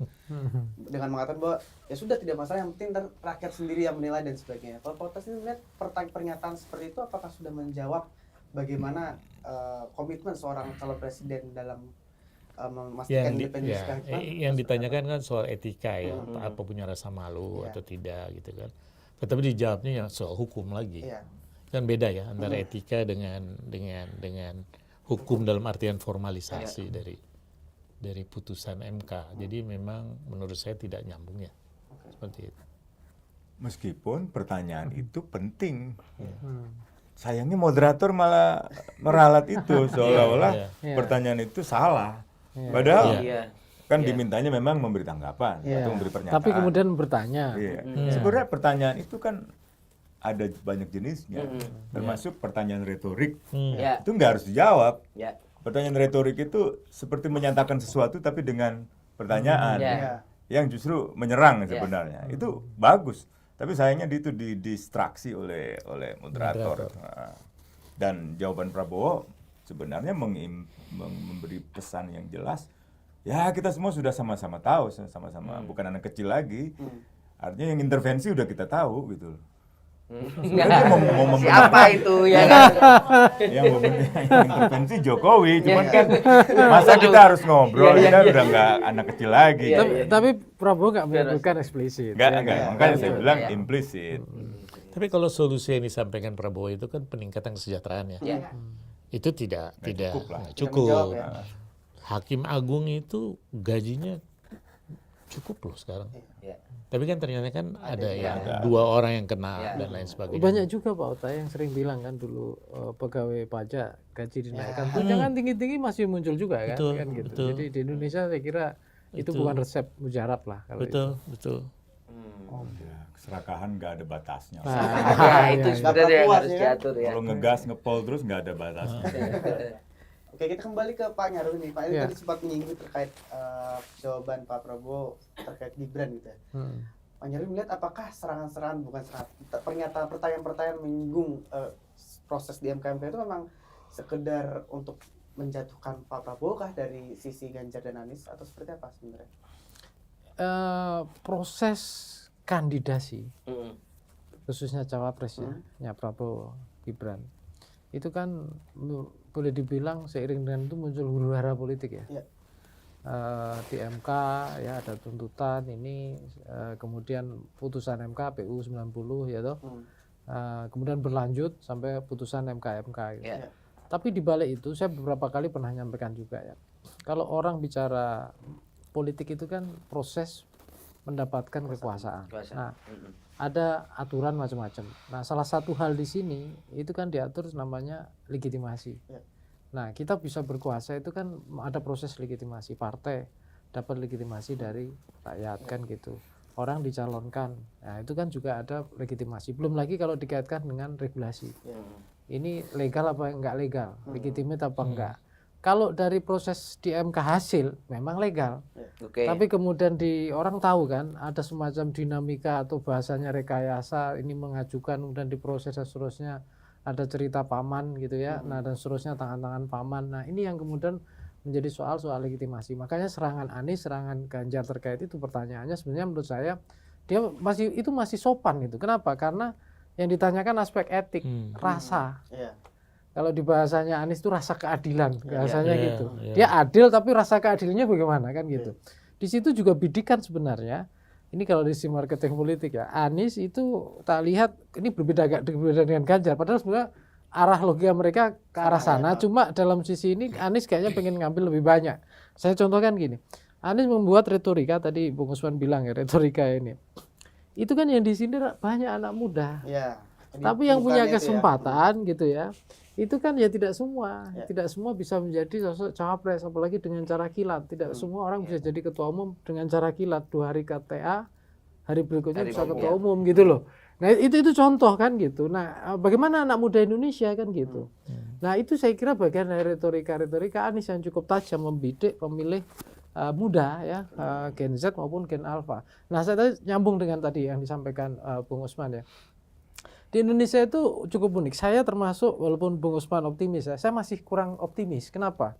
Karena isu politik generasi ya, generational gap itu sebagai political consciousness ya, kesadaran itu belum banyak berkembang di kita. Kalau di UK itu sudah berkembang waktu apa? Brexit. Orang-orang muda itu mencerca dalam tanda petik orang tuanya yang pro Brexit. Kenapa? Karena mudah merampas masa depan mereka. Jadi mereka membuat keputusan politik yang mereka itu umurnya kan kalau orang urut mati kan tetap yang tua normalnya kan gitu. Mereka sudah tiada, kami disisakan masalah kira-kira gitu. Artinya maksudnya secara sederhana gini Mas Nyarwi. Generasi misalnya katakanlah yang di atas gitu ya. Itu soal wawasan politiknya itu dengan generasi yang di bawahnya katakanlah let's say misalnya Gen Z atau milenial itu prosesnya belum seimbang gitu. Bukan belum seimbang, cara mereka melihat realitas berbeda. Cara melihat orang tua yang merasa powerful misalnya ada kasus juga itu kan mereka senior campaign ya. Brexit kami setuju. Akhirnya banyak orang tua data survei juga menunjukkan pro Brexit, tapi anak muda enggak. Tapi yang dominan menang kan pro Brexit. Ya. Akhirnya kan versi anak muda yang merugikan kami dong. Kami biasa kesana kemari bebas, kemudian kami ada banyak aturan, banyak Nah, macam-macam. kalau yang terjadi Nah, masa Indonesia depan gimana, kami Mas itu udah Heru? dirampas oleh orang tua-tua itu yang bikin keputusan politik. Nah, di Indonesia itu awareness itu belum muncul. Saya contohkan ya. Misalnya gimana, Mas? Nah, banyak kan undang-undang dibuat DPR. Pertanyaan kalau kita bikin data sulit berapa sih yang mereka aware? Padahal undang-undang berlaku ke mereka. Mulai dari apa saja dah lingkungan, sumber daya dan sebagainya. Saya setuju aktivisme yang mudah muncul lingkungan ini. Tapi kan kalau nggak melalui instrumen-instrumen kekuasaan mana bisa? Gitu loh. Nah, itu nggak muncul di generation gap kan, itu nggak muncul gitu loh. Apa di dia Generasi yang Mas ya Bintang sebagai jadi, anak oke. muda, sebagai kekuatan politik itu belum. Hanya di kelas menengah perkotaan beberapa juga. Ya. Itu pun masih bersaing antara aktivis anak muda perkotaan dengan yang kena gemoy itu misalnya ya. Ya. Nah, contohnya kayak gitu itulah. Nah, ini yang saya kira juga menjadi isu tersendiri. Saya kadang berpikir ya, saya penasaran juga apakah akan terjadi ya semacam generational gap, kesadaran generasi yang berbeda ya terkait dengan Pilpres ini. Saya itu sebenarnya cukup sehat ya daripada polarisasi agama, polarisasi apa gitu kan. Mending kan juga yang begini kan gitu. Artinya silahkan kita uji idenya gitu loh. Anak muda itu punya profil kayak gini soal kepemimpinan dan tokoh gitu ya, masa depan Indonesia. Nah, yang tua bagaimana? Nah, itu di survei-survei juga baru memilih anak muda dukungannya berapa ke capres-capres. Belum melihat anak muda ini kesadaran anunya kemana. Nah, belum ke sana frame-nya atau diskusinya itu. Pak, tapi kembali lagi ke debat semalam ini, salah satu yang menarik kan Anies Baswedan juga mengeluarkan diksi-diksi yang dalam tanda kutip agak-agak unik gitu ya. Salah satu yang paling menyorot itu hotline Paris itu loh, hotline pengacara gratis itu. Ketika ditanya soal bantuan hukum dan sebagainya. Lalu juga pada saat closing statement juga menyinggung Wakanda Nomor Indonesia forever. Menyinggung Ya. kebebasan berpendapat. Pak Mas Heru melihat dari segi komunikasi politik, apakah ini memang menjadi salah satu strategi gitu untuk menggait suara-suara anak muda supaya lebih terkena lah isu itu? Ya, sekarang gini. Semalam waktu saya dengerin itu beberapa yang senior juga ngomong komentar gitu. Ini Anies ngomong apaan sampai Wakanda nomor apa? Yang lebih elegan gitu ngomongnya gitu ya. Tapi itu versi yang mungkin yang terbiasa dengan bahasa yang formal kan. Tapi coba aja teman-teman yang sudah terbiasa dengan algoritma. Kita kan ada namanya SEO kan. Bisa kita cek kok kata itu tingkat ininya seberapa kan gitu. Nah, dugaan saya ini kalau dalam logika marketing politik sebenarnya ini algoritmik political marketing juga. Kita mau tidak mau, nah tapi dalam politik sudah dikritik namanya dumping down. Politik yang mestinya ngomong gagasan besar tadi Bung Usman cerita, tapi nggak ada yang makan. Akhirnya kita perlu menurunkannya dumping down gitu. Kalimat-kalimat yang receh, sederhana yang bisa nyambung di era digital. Nah, saya pikir Anies juga dihadapkan pada dilema itu. Jadi orang yang pengen melihat Anies ngomong jauh lebih serius, padahal Anies sudah serius ya. Saya lihat. Itu versi berapa masih kurang serius gitu loh. Nah, tetapi ini tadi yang saya bilang bahwa debat itu kan balik lagi ke audien, ke pemilih. Kalau dia nggak dimakan pemilih, nggak dapat respon pemilih, ya untuk apa juga kan gitu. Jadi pelayanan misalnya itu penting. Mungkin Bang Usman juga Mas Santo, saya itu kan juga berpengalaman mengadvokasi ya, bagaimana orang punya masalah-masalah itu kan bagaimana itu mau didampingi dengan cepat mendapatkan respon. Nah, itu contoh ya dalam proses pelayanan ya, penegakan hukum dan lain. Nah, yang saya maksudkan memang soal narasi-narasi ini ya. Di sini mungkin narasi Ganjar yang saya lihat kurang pilihan kata-kata yang segmented ya, artinya tidak hanya dari sisi algoritmanya tetapi juga dari sisi ini pasar politiknya. Saya contohkan lagi, ini balik lagi jadinya ke Anies lagi ya. Kilometer 50. Itu kan kalau kita tarik garis panjangnya di sana kelompok kanan juga. Kan gitu. Kanjuruhan, kalau kita garis panjangnya supporter sepak bola Indonesia seluruhnya ya. Ada mahasiswa saya yang menulis tesisnya itu aktivisme anti modernisasi sepak bola. Ya, PSSI versus yang lain gitu loh. Dan artinya ini pasar politik gitu loh. Di Indonesia namanya bola juga jadi supporter. Dan masanya banyak banget kan gitu. Nah, di sini juga saya kira ada inovasi-inovasi yang saya lihat ya, mungkin kalau dari sisi strategi pilihan kata dan lain-lain. Tapi balik lagi, nanti kalau saya kasih nilai ini dikira bias karena nilai secara teoritik begitu. Orang menilai debat, kasih skor itu cenderung bias. Jadi subjektif. Iya, subjektif. Jadi kalau misalnya saya suka Prabowo, maka saya akan kasih nilai Nilai terbaik pada bagus, Prabowo. Saya suka Ganjar, maka cenderung saya kasih nilai terbaik ke Ganjar. Ini juga sama, karena ada kecenderungan kalau di debat itu efeknya itu reinforcement. Ada perubahan, tapi cenderungnya memperkuat yang sudah ada preferensi. Jadi banyak riset itu begitu kecenderungannya gitu. Hanya segelintir pemilih kritis yang dia akan cek sangat hati-hati ini. Tapi ya berapa kan gitu prosentasenya itu. Kecil ya persentasenya. Oke, nah ini kita ke pertanyaan titipan ini Mas Usman ini. Ini saya baca ini titipan dari belakang ini Mas ya. Ini soal HAM ini Mas. Soal HAM juga disorot ke kubu Ganjar. Ada pertanyaan Ganjar ke Prabowo awalnya soal pengadilan HAM yang justru berbalik juga ke dia gitu. Apa soal pengadilan HAM ini jadi upaya penting mengungkap kasus HAM masa lalu Mas? Nah itu dulu aja. Kewajiban hukum negara karena undang-undangnya mewajibkan. Undang-undang nomor 26 tahun 2000 tentang pengadilan HAM, ketentuan pasal 43 menyatakan pelanggaran HAM berat yang terjadi sebelum undang-undang disahkan diajukan ke pengadilan HAM ad hoc. Ayat 2-nya mengatakan pengadilan ad hoc sebagaimana dimaksud ayat 1 dibentuk dengan Kepres atas usulan DPR. Nah, baik Ganjar, Anies ataupun Prabowo jadi presiden, dia punya kewajiban hukum untuk melaksanakan amanat undang-undang itu. Dan itu bukan hanya kebijakan presiden, tapi kebijakan bersama DPR. Itu sebabnya kemarin dimunculkan 4 rekomendasi DPR. Tapi memang kesannya jadi arahnya hanya ke Prabowo, padahal ada sebutan yang menarik itu 12 kasus pelanggaran HAM kan.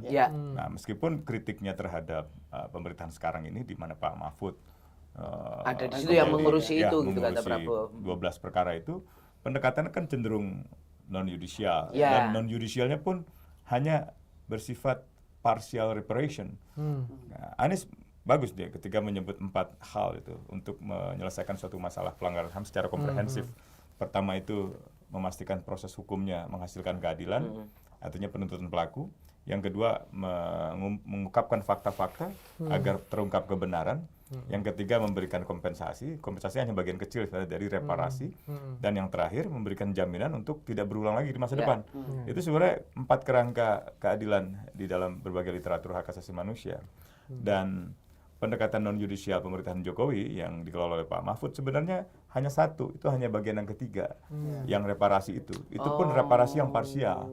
Reparasi itu bisa berbagai macam, dari mulai misalnya kompensasi material, kompensasi imaterial, gitu ya. Kompensasi material bisa berupa uang, bisa berupa jaminan pendidikan, kesehatan. Kalau di Argentina pendidikan dari kecil sampai perguruan tinggi, atau misal rumahnya dikembalikan, diberikan rumah. Atau misalnya jaminan kesehatan seumur hidup. Nah dalam kasus pendekatan non yudisialnya Jokowi itu saya diberitahu oleh keluarga korban, misalnya Ibu Ho Kim Ngo yang putranya mahasiswa UI yang tewas ditembak tahun 99 dalam tragedi Semanggi kedua. Dia mengatakan dia ditawarkan rekonsiliasi oleh pemerintah dalam pendekatan non yudisial itu dengan uang nominal 900.000 per bulan selama 5 tahun ke depan. Nah, dia bertanya kepada saya, apakah sebegitu rendah nilai anak saya, Yunhap? Yang datang Yun Yusman, nah, adiknya Yunhap. Tapi Yuni menolak di dalam pertemuan dengan pemerintah. Saya bilang bagus. Gitu. Sebegitulah kita harusnya bersikap, gitu. Menjaga kemuliaan martabat seorang manusia, apalagi seorang yang memperjuangkan reformasi. Yunhap, Wawan, anaknya Bu Sumarso itu bukan sembarang mahasiswa yang kebetulan ada di lokasi ketembak, bukan. Mereka menulis puisi tentang pentingnya menghapuskan reformasi dui fungsi ABRI. Yunhap juga begitu, memiliki kesadaran penuh bahwa ia sekolah di UI, kampus di UI, dengan subsidi rakyat, sehingga ia bisa sekolah dengan mudah, kuliah dengan murah. Dan anak ini pintar, sejak SMP, SMA itu juara fisika, sering dapat hadiah, termasuk hadiah ke Ancol, ke Dufan itu secara gratis. Jadi anak-anak yang mungkin kalau mereka tidak meninggal, mereka menjadi tokoh-tokoh besar di hari ini, atau setidaknya menjadi tulang punggung kehidupan keluarga yang lebih baik, menjadi seorang ekonom yang baik, menjadi seorang insinyur yang baik, menjadi seorang yang memang bisa membahagiakan orang tua gitu. Jadi saya kira semalam kurang digali di bagian itunya gitu ya. Apalagi di dalam mekanisme penyelesaiannya kan harus ada rekomendasi DPR. Nah, Pak Ganjar berapa partai? 2. Atau partai besar formalnya malah 1 kan, PDIP. Pak Anies 2, Nasdem dengan 3. PKS. 3 sama PKB. Oh, yang ketiga PKB betul. Nah, Pak Prabowo lumayan banyak ya. Nah, bagaimana memastikan bahwa kebijakan seorang presiden ke depan mendapat dukungan penuh dari partai-partai Parlemen, politik. Gitu. iya. Sama seperti soal revisi KPK, revisi Undang-Undang Pemberantasan Korupsi itu kan. Saya kira itu juga memerlukan semacam penjelasan atau preferensi kebijakan yang konkret, yang kuat tentang bagaimana mereka menavigasi partai-partai yang pasti berbeda. Dan salah satu sebab kenapa KPK diserang ketika itu karena resistensi partai politik. Mereka marah karena KPK melakukan penyelidikan dan penyidikan terhadap orang-orang politik di sektor politik. Sementara negara belum menyediakan sistem pendanaan partai yang memadai. Itu yang saya kira diangkat juga dengan baik oleh Anies. Nah, salah satu studi partai politik yang baik, saya kira Markus Mitsner dalam bukunya tentang Party Financing Reform kalau nggak salah itu. Money, Power, and Party kalau nggak salah. Itu bagus sekali dia menjelaskan. Jadi sejak tahun 50-an 60-an itu tidak ada lagi iuran partai, iuran dana anggota di dalam partai politik. Berbeda seperti di masa-masa dulu. Di Indonesia PKI itu ketat, Pasnyumi juga ketat. Partai-partai yang hidup di zaman itu punya iuran anggota sehingga dia punya kemandirian di dalam pendanaan dan kemandirian di dalam politik. Demikian pula di Jerman, di mana-mana. Tapi sejak tahun 60-an itu berakhir. Tidak ada lagi iuran-iuran keanggotaan. Akibatnya negara memberi subsidi. Jerman melakukan itu, Turki melakukan itu. Dan Gus Dur melakukan itu tahun 99. Sayangnya di era SBY tahun 2005 subsidi partai itu dikurangi. Akibatnya partai harus mencari dana sendiri. Nah, terjebaklah dia di dalam berbagai sistem pendanaan yang ilegal itu yang akhirnya terkena kasus korupsi gitu. Nah, sementara tidak ada solusi lain, aktivis juga menolak, cenderung mengatakan bahwa nggak dikasih subsidi aja korup, apalagi dikasih subsidi. Jadi ada perdebatan macam-macam di dalam sistem kepartaian. Akibatnya partai-partai juga merasa ini kan korupsi bukan dalam pengertian ketua umum kami bejat secara moral, tapi karena ketua umum kami berusaha untuk menghidupkan partai. Anda tahu gak Bung Usman misalnya, setiap kami menggelar kongres misalnya, itu minimal perlu 8 miliar misalnya, mengundang seluruh daerah dari provinsi, kabupaten, kota sampai kecamatan gitu, lalu mengundang peserta-pesertanya, menyediakan akomodasi, transportasi, makan, itu nggak ada yang bisa mendanai kecuali kaum oligark, orang-orang yang mungkin tidak mau ngasih makan siang gratis kan. Boleh dia mendanai partainya dan seterusnya, tapi kemudian dia minta konsesi, minta insentif, entah itu HPH, entah itu hak pengelolaan tambang, itu yang paling sering. Dan berbagai izin-izin bisnis yang sebenarnya tidak terkendali di dalam masa-masa pemerintahan sejak era SBY. Saya kira hutan berkurang drastis. Saya kira studinya Patrick Anderson dan kawan-kawan itu menarik sekali menjelaskan hutan-hutan yang berkurang di era SBY akibat dari sistem politik ekonomi yang semacam ini. Di era Jokowi juga hancur banyak sekali. Studinya Greenpeace, Walhi itu memperlihatkan Kalimantan makin habis. Sekarang Papua nih.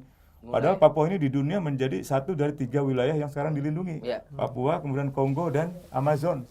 Ini tiga wilayah yang sangat menjadi perhatian dunia dalam perubahan iklim ke depan gitu. Nah, kita nggak melihat ada solusi baru tuh di dalam perdebatan soal Papua semalam. Bagus dialognya Ganjar, bagus usulannya Anies tentang dialog dan keadilan. Agak tertinggal oleh zaman lah, istilahnya Prabowo itu soal terorisme lah, apa segala macam itu saya kira udah nggak relevan. Harusnya lebih muncul jauh lagi bagaimana menempatkan Papua diselesaikan secara dialog dengan membahas Papua dalam pengertian perubahan iklim itu, dalam visi perubahan iklim. Kita melibatkan orang Papua untuk menyelamatkan bumi Papua, karena yang perlu diselamatkan bukan hanya orang Papuanya, bukan hanya orang Indonesia, tapi umat manusia sedunia gitu. Karena Papua, Kongo, dan Amazon itu 3 paru-paru dunia. Itu yang kurang. Dan itu yang mungkin membuat Gen Z frustasi. Gak ada yang bahas soal perubahan iklim. Trok banget nih semuanya nih, gitu kan. Gini gitu kan. Nah, misalnya gitu. Oke lah dialog masih masih begini. Tapi kalau yang udah terorisme lah, separatisme, ya begini. Jadi itu yang membuat Gen Z juga frustasi menurut saya. Semalam. Mereka baca satu lagi sebenarnya debat semalam itu yang kurang serius, ini sangat kurang menurut saya. Itu bagaimana masing-masing capres-capres itu mengelola, tadi bahasanya Bung Usman, menavigasikan parpol-parpol pendukung. Kenapa? Kita sistem presidensial loh. Jadi begitu campur presiden, campur. Tetapi juga. Presiden ketika berkuasa itu cenderungnya, apalagi kalau dia bisa mengontrol ya, seperti Jokowi sekarang misalnya. Mengontrol atau mengintervensi? Bisa dua-duanya. Saya punya data intelijen, saya tahu gerak-gerik partai, saya tahu kemana partai. Ini penyalahgunaan kekuasaan. Nah, maksud saya ada potensi kan penyalahgunaan kekuasaan, tetapi sekaligus sebenarnya kalau dia bagus, dia bisa menggunakan itu untuk membangun, mewujudkan visi misi kebijakannya. Jadi apa yang dia sampaikan selama debat itu janji itu yang dipenuhi, termasuk dengan memanage bagaimana partai-partai yang menjadi pendukungnya. Karena itu harus ada garansi itu. Kalau enggak kita balik lagi, kita bisa memilih presiden, Tapi kaki presiden yang lain atau kekuatan tangan di itu belakang kemana kan kita nggak tahu gitu loh. Nah itu kira-kira. Oke, kita ke Pak Ota nih. Apa Dito? Ini menyinggung terkait dana partai politik lagi Pak Ota. Mungkin pengalaman Pak Ota sama di KPK dan juga mungkin bergerak di bidang pemberantasan korupsi gitu ya. Apakah memang benar bahwa subsidi bagi dana partai politik ini menjadi solusi yang paling oke untuk mencegah terjadinya korupsi? Karena kita tahu juga KPK sering bercerita bahwa ya penyebab politikus korup itu ya karena pengen balik modal kan ketika pemilu seperti ini. Gimana Pak Ota? Sebetulnya di rekomendasi prioritas percepatan reformasi hukum itu ada di situ. Itu di Pokja yang dipimpin Pak Yunus Hussein soal dana partai politik situ. Jadi itu ada rekomendasi konkret yang harus dilakukan. Kalau dari perspektif KPK itu lebih mudah kan untuk melakukan penindakan terhadap anggota-anggota parpol yang melakukan tindak pidana korupsi, apalagi kalau sudah ada dana parpol semacam ini gitu ya. Nah, jadi saya pikir sih itu penting ya menurut saya. Tapi maksudnya kan dana parpol, misalnya kita bicara sekarang soal politik yang masih transaksional. Kemarin kan salah satu soal yang sering menjadi perdebatan adalah biaya politik yang sangat besar. Ya.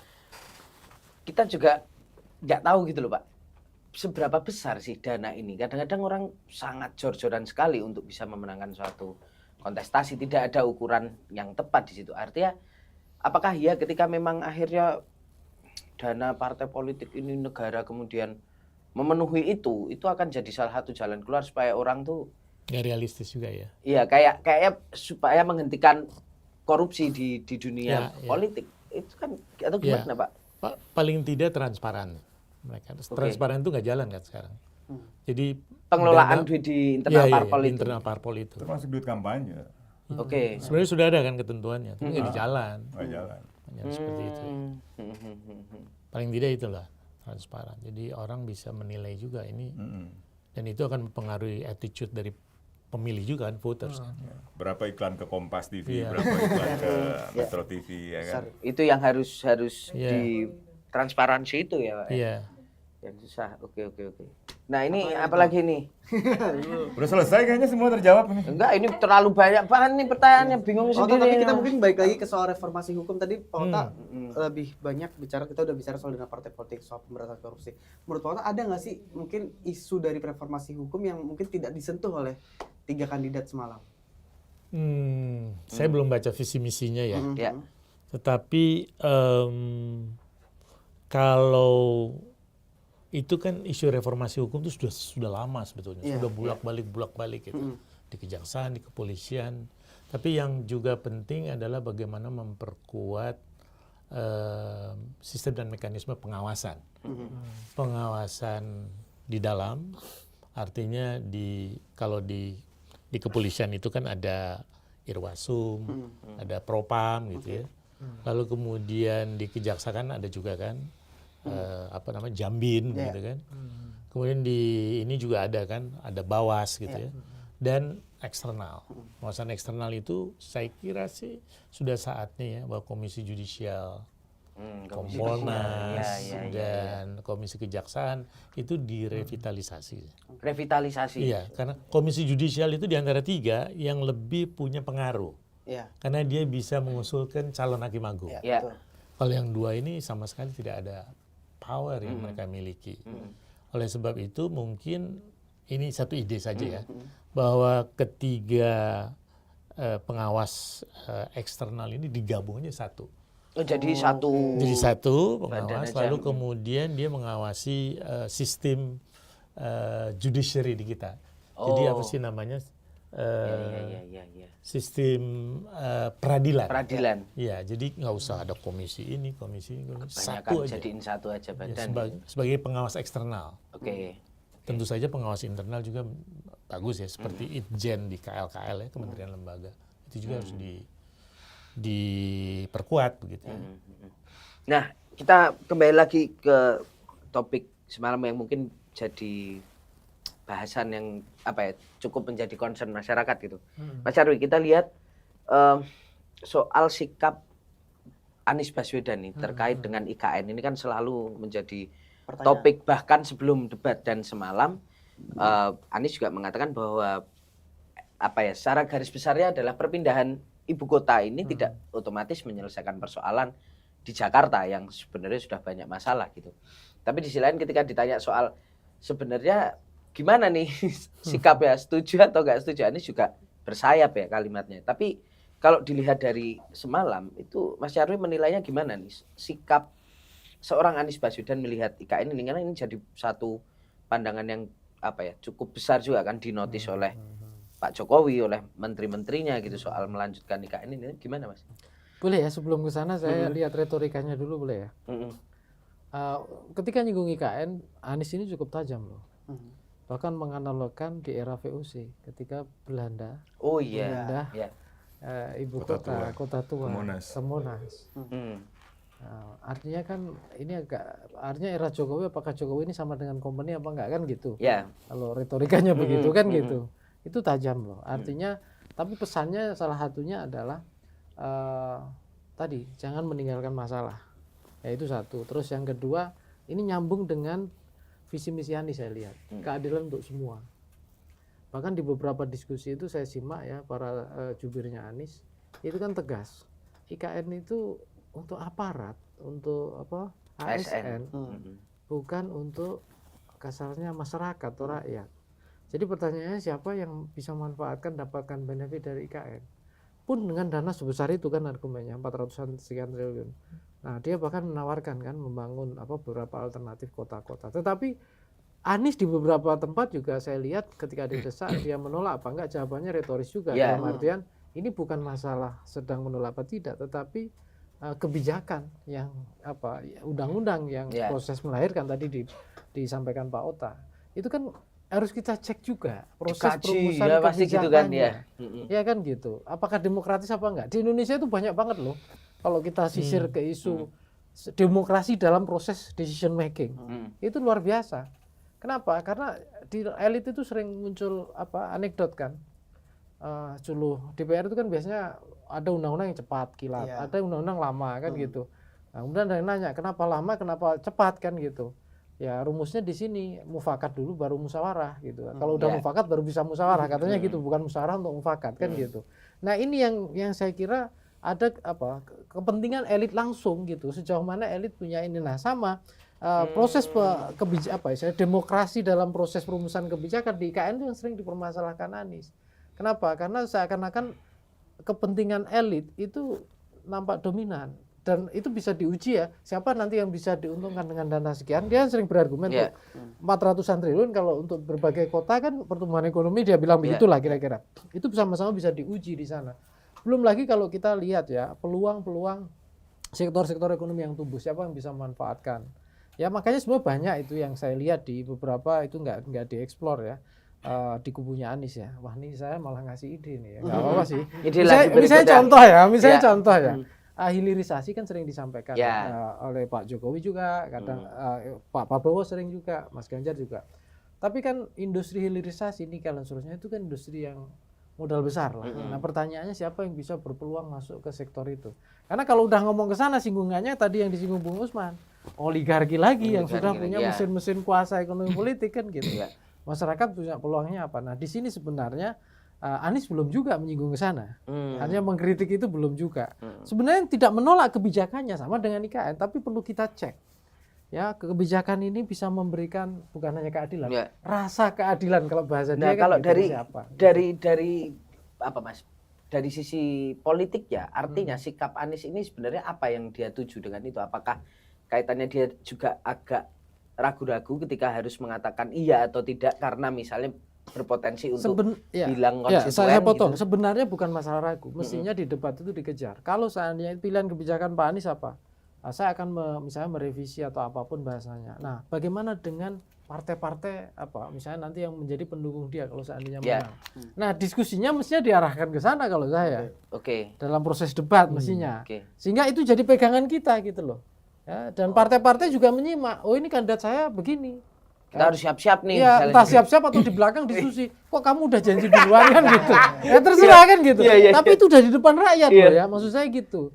Karena kita nggak bisa sekedar ini balik lagi kita presidensial candidate sistem ya, government system ya.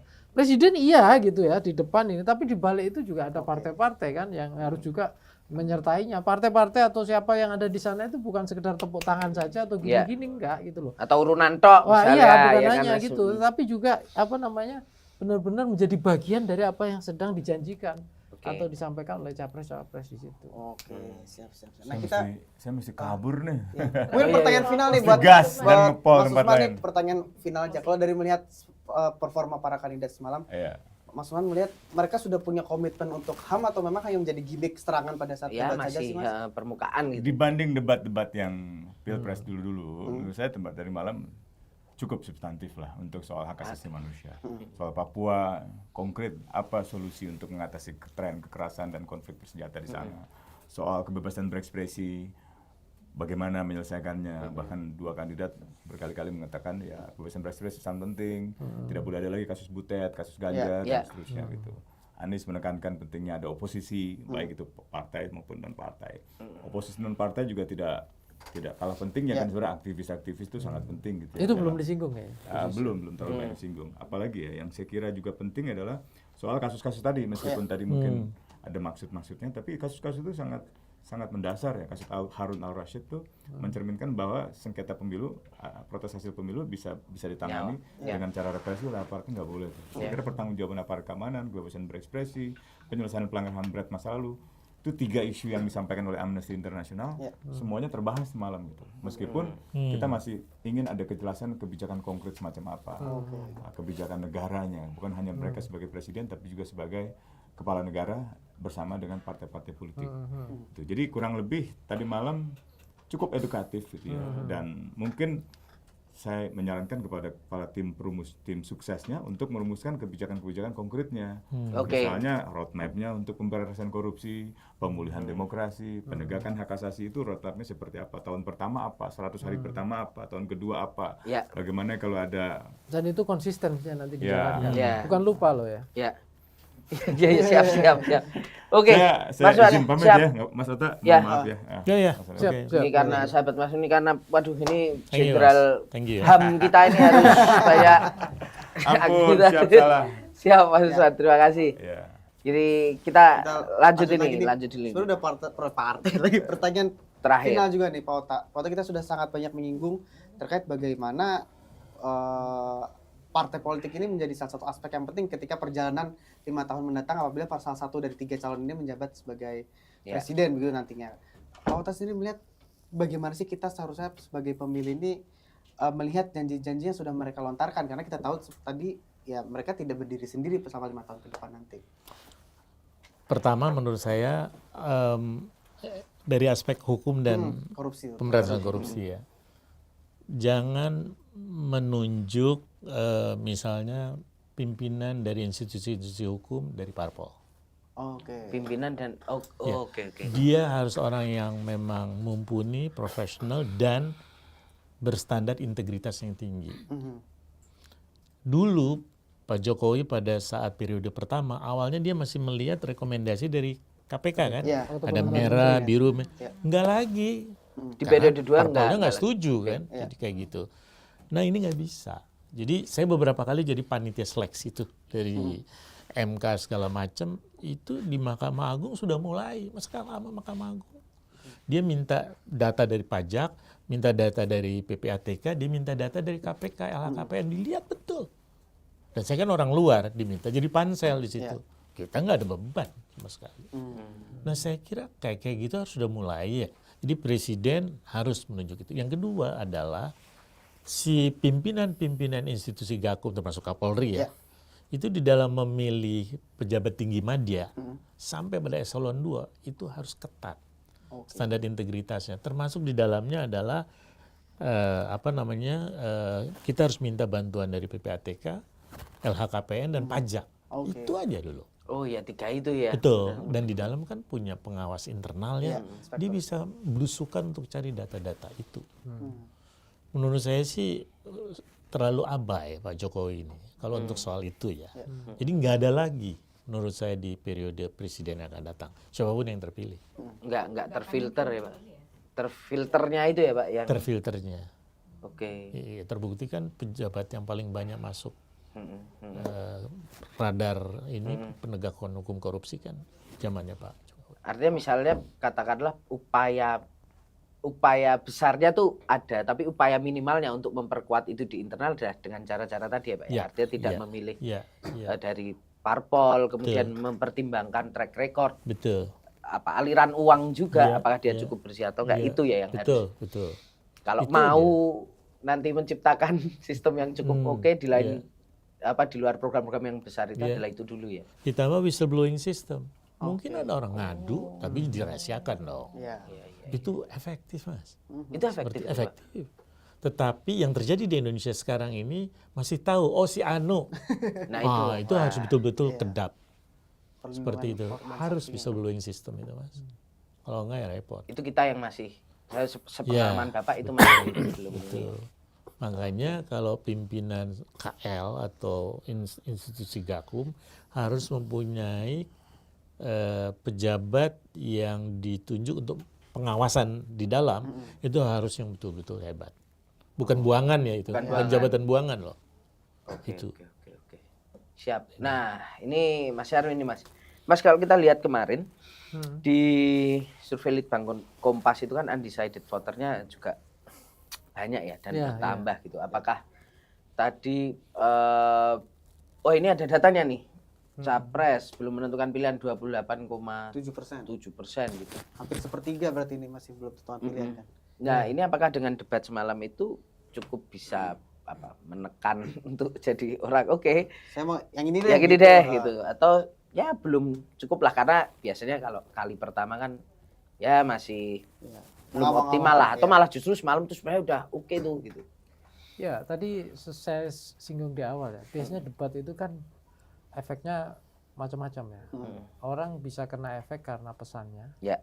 Karena style atau gaya penampilannya atau kayak ekspresi visual. Bahkan kalau sekarang kombinasi itu ada gimmick-gimmick segala gitu. Tapi terlepas dari itu, efek debat ke pemilih itu overall adanya dua saja.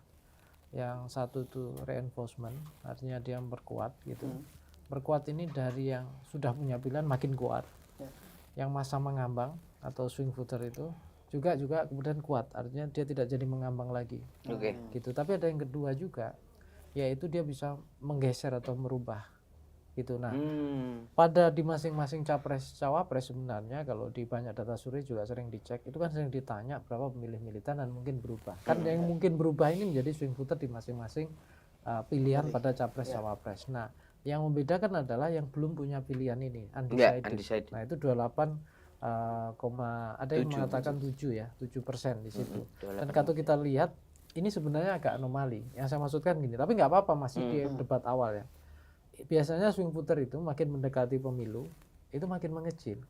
Nah, ini kita lihat itu kan makin besar ya. Malah di ujung ini malah yang gede 28. Ya.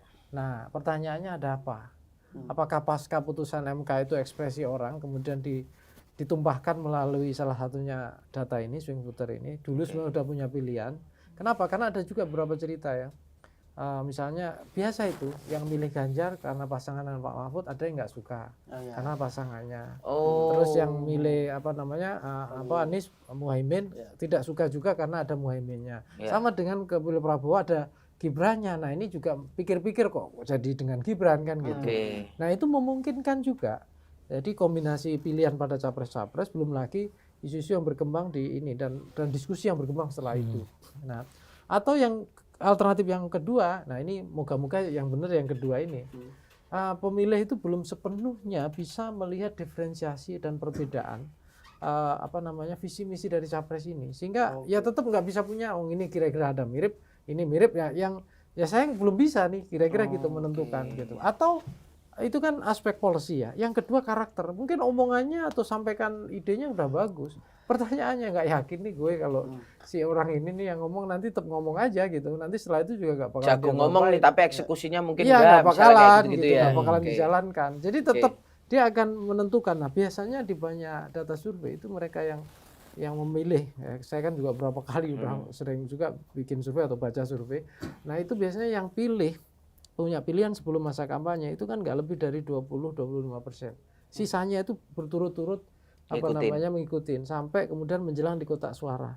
Jadi masa-masa ini itu masih ada kurang lebih bisa 60-70% yang orang masih nimbang. Ini menentukan pilihan ya, artinya tadi kan yang undecided itu sebenarnya hanya 28-an ya. Tapi sebenarnya kalau ditanya di proxy yang lebih detail sebenarnya kan kapan dia menentukan pilihannya itu ya. Nah itu prosentasenya dia lebih panjang, istilahnya lebih banyak ya. Artinya sekarang itu udah ada punya pilihan tapi dia masih ada kemungkinan masih ini gitu loh. Nah ini yang jadi makanya debat ini menjadi kunci sebenarnya untuk meyakinkan. Paling enggak kalau misalnya capres bisa memanfaatkan secara positif di debat itu tunjukkan karakter dia yang meyakinkan publik. Itu satu. Kedua itu personality ya karakter. Kedua leadershipnya, karakter dia kemungkinan. Tapi leadership ada visinya dan seterusnya. Yang ketiga polisinya. Nah yang berikutnya komitmen dan integritasnya. Kan gitu. Bagus, karakter, polisi oke, orang ragu komitmen, orang ragu integritas. Ini jangan-jangan ya sama aja dengan ini dan lain-lain gitu. Nah ini yang saya kira bisa dimanfaatkan untuk debat-debat berikutnya sembari ini nanti akan menjadi pertimbangan undecided voter. Iya, dan menunjukkan itu tadi Mas, diferensiasi antar itu yang harus. Nah, tapi kalau semalam melihat dari 3 ini yang paling kelihatan udah keluar karakter bedanya, pembeda sebagai pembeda. Kalau menunjukkan karakter tiga-tiganya terlihat. Tetapi kemudian yang memaksimalkan di panggung. Nah, ini yang membedakan. Saya melihat Ganjar dan Anies itu tampak lebih maksimal memanfaatkan itu di panggung. Coba di closingnya Ganjar, dia cerita, saya ini anak polisi, saya ini kita berharap. Cuma kan punchline-nya belakangan belum. Kita berharap misalnya semua orang seperti siapapun, tidak hanya saya yang jadi presiden tapi siapa dan misalnya begitu nggak muncul gitu loh. Itu kan narasi populis sebenarnya, tapi tendangannya kurang kuat gitu loh ya. Ini malah ngajari skrip ya. Lagi ya. Adil.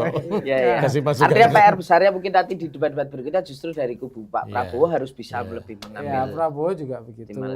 Anies juga sama kan di closingnya juga dia ini ya. Tapi kalau dia bukan pada personality dan karakter itu, tapi gagasan dan polisinya, demokrasi ini ya. Kemudian closingnya kan salah satunya tadi itu yang tadi kita bahas ya. Wakanda no more. Untung nggak ditambah Wakanda Konoha no more itu ya. Indonesia forever. Iya. Yes. Oke. Nah, ini ada lagi ya Allah. Next debat. Apa tuh? Next debat Mas Yarwi, kita lihat next debat ini kan cawapres. Nah, cawapres ini juga menjadi perhatian publik juga karena ada sosok Mas Gibran yang mendapat pro kontra lah dari publik begitu ya. Gimana kalau Mas Yarwi melihat kira-kira debat cawapres ke depan bakal berpengaruh juga nggak sih nanti ke apalagi elektabilitasnya Gibran main di Litbang Kompas kan dari berapa lonjakannya langsung gila. Saya kira debat itu debat yang ditunggu-tunggu. Pertama orang sering banyak kan yang mengomentari ya meragukan Gibran ini mau mampu debat apa enggak gitu. Kan gitu. Terus kemudian juga slip tongue beberapa kali gitu ya. Nanti jangan-jangan selama debat nanti orang yang diperhatikan Gibran berapa kali slip tongue apa saja gitu. Bisa jadi ya. Enggak, maksud saya bisa aja. Orang kan penasaran pengen tahu gitu loh. Nah, maksud saya debat kedua ini menurut saya itu ujian apa istilahnya? Ya ujian bagi Gibran ya, spesifik. Kalau Gibran bisa memanfaatkan justru Muhaimin sama Mahfud bisa kehilangan panggung yang gede itu gitu loh. Tapi kalau mereka bisa jauh lebih memanfaatkan, bisa jadi sebaliknya kan gitu. Ini kan kayak game ya. Pertandingan sepak bola gitu ya. Ini 1-0 apa berapa kan gitu kan. Nah, debat ini juga saya kira sama. Tetapi kalau dari sisi jam terbang ya, ini kan politisi Caimin ya maupun Pak Mahfud kan lebih senior, lebih siap pengalaman. Nah, tentu tantangan Gibran di situ lebih besar. Ya, lebih besar penguasaan materi dan juga mental juga. Karena kan gini, dan mereka beda generasi kan. Artinya segmen pemilih ekspresinya harapannya beda-beda. Di mata pemilih yang senior bisa jadi ekspresi A itu dianggap bagus, tapi bisa juga dianggap yang lain ini kurang pas dan lain-lain, pilihan kata dan lain-lain. Saya kira itu akan menjadi tantangannya. Tapi dari sisi isu tentu isunya ekonomi ya. Ekonomi. Apalagi ekonomi dan yang dibicarakan tentu bicara nasional dan global kan. Di situ kebetulan saya ngajar juga di Fakultas Ekonomi UGM walaupun hanya beberapa mata kuliah. Kan nggak mungkin ya bicara pertumbuhan dan lain itu bisa dipelajari dalam seminggu, 2 bulan atau bahkan 10 hari ya. Orang yang kuliah di S1, S2, S3 sampai ekonomi itu aja masih pusing kepala juga. Iya, toh. wartawan politik aja suruh Oh, pindah gitu ke ya. ekonomi, puyeng mas. Pindah ke des ekonomi udah mikirnya Jangan-jangan. lihat statistik udah ini. Iya ya. mas. Iya. Jadi butuh persiapan yang lebih lah. Iya, kira-kira. butuh persiapan lebih. Baik, terima kasih untuk Waktunya Mas nih, Nyarwi, Mas Nyarwi dan Pak Pak Uta. Makasih luar Terima kasih. biasa ya. Tepuk tangan dulu, ini ada 250 penonton ya di studio. Melihat cendekiawan bangsa kita ini kita. Mengomentari para calon pemimpin bangsa Iya, juga nih. karena ini masih ada 4 kali lagi ya, Ya, debat 4 kali. tanggal 22 besok Cawapres Ya. dan berikutnya Capres berapa ya? 3 kali ya? Ya. Capres 2 kali dan kita tetap akan ngegasin mereka Ngegasin juga ya. mereka, H+1 ya. Jadi setelah kita ngegas liputan, kita begel-begel ngegas di studio ya. Itu ya, harus semangat ya. Yes. Oke, gitu sahabat Mas Dotem, terima kasih yang sudah Thank you. menyimak ya. Terima kasih. Jangan lupa untuk tetap ini ya, logis dalam memilih ya. Yes, benar. Yes, ngeri banget. Oke, saya Tatan Grito. Iya, saya Dito. Terakhir penting. Kita bertemu lagi di Gaspol selanjutnya. Siap. Yes. Oke.